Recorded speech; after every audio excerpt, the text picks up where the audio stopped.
The three domains of the strategy are critically important. They all play an essential part.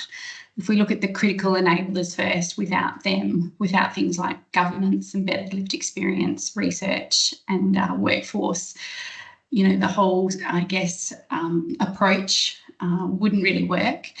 Really importantly, we have prevention in there, which is looking upstream, which is really quite unique in a sense. We're putting the prevention back in suicide prevention. So we're looking at what may cause people to get to suicidal distress in the first place.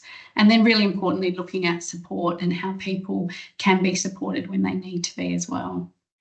The three domains in the model are equally as important. I think everyone individually perhaps has not a preference, but something that really speaks to them more than anything. For me, it's about support. That's what I think is mostly needed. But I think all of them are equally as important and need a consistent and very thorough plan.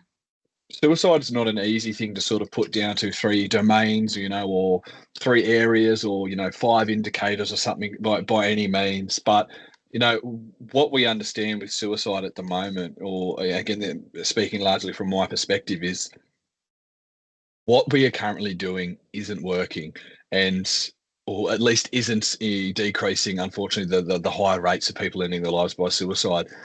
And what we see is really different communities have really, really diverse needs, So in looking at these three domains, so in looking at prevention, support and critical enablers, or if you want to sort of layman's terms, what's going to enable this to happen? How does this actually occur?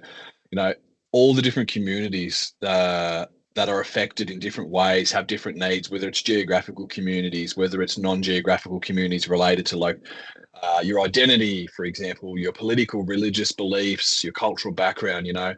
I think it's really important to also understand prevention. How do we prevent people, on the social level, social determinants? How do we stop people from getting to the point, that they feel distressed? Because suicide is not just mental health. It's not a mental health condition. We can't medicate social issues.